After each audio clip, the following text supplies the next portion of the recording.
अस्सलाम वालेकुम, आदाब। मैं हूं मोहिउद्दीन आज़ाद।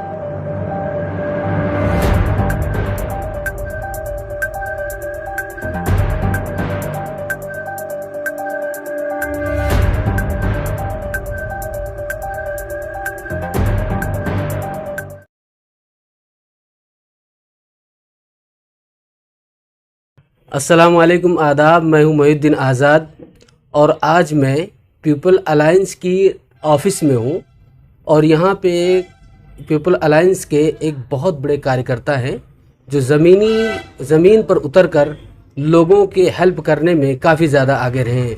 लोगों के इशू को सॉल्व करने की बहुत कोशिशें की हैं, लोगों से जुड़े हुए हैं और ये जिला पंचायत सदस्य भी लड़ चुके हैं जिनमें इन्हें काफ़ी वोट भी मिला था। आज मैं उनसे बात करने की कोशिश करूंगा और जानने की ये कोशिश करूंगा कि इनकी जो संगठन है ये क्या काम कर रही है और कैसे ये लोगों के बीच में जाते हैं। अजीमुशान फारूकी साहब, NIN में आपका इस्तकबाल व स्वागत है। आपका बहुत बहुत शुक्रिया कि आप चल कर आए हैं और जो ज़मीनी हकीकत है उसको दिखाने का आप काम करते हैं। बहुत बहुत शुक्रिया आपका। सबसे पहले तो NIN के दर्शकों को आप ये बताएं कि आपका ये संगठन है क्या और इसमें आप क्या करना चाहते हैं।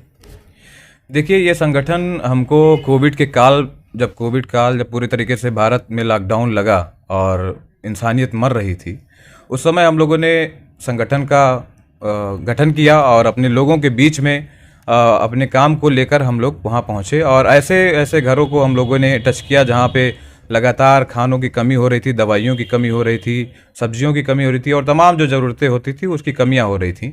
तो उन कमियों को पूरे करने के लिए हम लोगों ने पीपुल्स अलायंस संगठन बनाया और लगातार हम लोगों ने वेलफेयर का काम करते आ रहे हैं और करते रहे हैं। इस संगठन का भविष्य का प्लान क्या है? इस संगठन का प्लान ये है कि आने वाले समय में जो भी मुसीबतें आएंगी ह्यूमैनिटी पे खास करके, और उसके लिए हम उनके हर सवाल पे हम लोग खड़े मिलेंगे। उनको जहाँ तक अगर हो सकेगा, हमसे जितना भी हो सकेगा, हम लोग उनको सारी चीज़ें प्रोवाइड करवाने की कोशिश करेंगे और उनके हर लड़ाई को हम लोग लड़ने के लिए हमेशा तैयार हैं। और जो भी समाज में छोटी मोटी बातें होती हैं, छोटे मोटी लड़ाइयाँ झगड़े या फिर कुछ इस तरीके की सांप्रदायिक सौहार्द को लेकर हो, तो उन सब सारी चीज़ों को हम लोगों ने टेकल किया है और लगातार करते आ रहे हैं। और सारी चीज़ों को हम लोग देखते हुए हम इसी वजह से हमारे पास ज़िले में 15 वकीलों की टीम है, जो हमारी टीम पूरे तरीके से काम करती है और हम लोग इस तरीके से बड़े बड़े कामों को हम लोगों ने अंजाम दे दिया है। जैसा कि आप जिला पंचायत सदस्य का इलेक्शन लड़ चुके हैं और विधानसभा इलेक्शन भी होने वाला है, तो क्या पीपल अलायंस इस बार कोई अपना प्रत्याशी या कैंडिडेट उतारने के प्लान में है? देखिए, जो चुनाव अभी मैं लड़ा हूँ वो सिर्फ और सिर्फ जो हमको वोट सम्मानजनक इस समाज से मिला है, वो कहीं ना कहीं हमारे संघर्ष को देखते हुए या हमारे काम को जनता ने पसंद किया है। और जनता इस बात से नकार नहीं रही है कि आपका जो संघर्ष है वो संघर्ष नहीं है, जो आपका काम है वो काम नहीं है। तो ऐसे में इस जो चुनाव मैं लड़ा हूँ जिला पंचायती का, उससे मुझे ये क्लियर हो रहा है कि जनता हमको मान रही है, जान रही है, पहचान रही है और अपना वोट देने का उसने काम किया। और लोगों से आपको परिचय बनाने में कोई बड़ी बात नहीं है, आप बना लेंगे, लेकिन जब जनता से आपको वोट लेने की बात आती है तो वो बहुत एक अहम सवाल हो जाता है कि आप जनता से वोट क्यों ले रहे हैं और जनता आपको वोट क्यों कर रही है।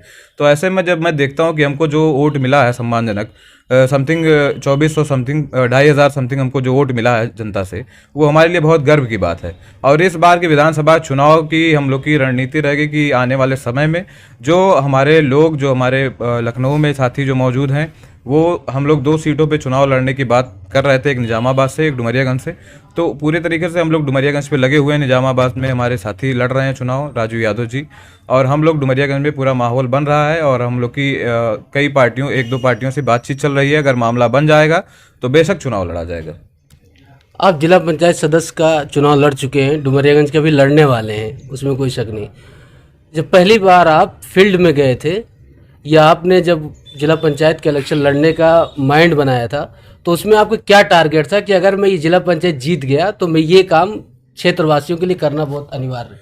देखिए, जो संघर्ष हमारा है और जो संघर्ष हम लोग करते आ रहे हैं कोविड काल से, उस संघर्ष को मजबूत करने के लिए मैं चुनाव लड़ा था।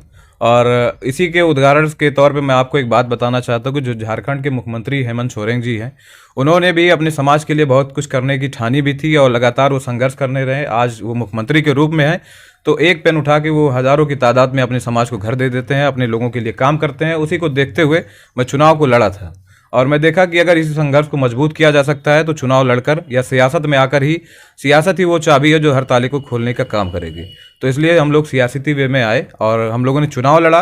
बहरहाल किस्मत साथ नहीं दी, लोगों ने साथ दिया, ये बहुत अच्छी बात है। इस बात की मुझे बेहद खुशी है। अपने समाज के लोगों की मैं बहुत शुक्रिया अदा कर रहा हूँ, हर बात कर रहा हूँ और आने वाले समय में भी प्रयास किया जाएगा। जनता का प्यार रहेगा तो देखा जाएगा क्या होता है। संगठन बहुत सारे पाए जा रहे हैं जी, बहुत सारी संगठनें उतर के काम भी कर रही हैं, लेकिन उन संगठन में और आपके संगठन में कार्य का अंतर क्या है?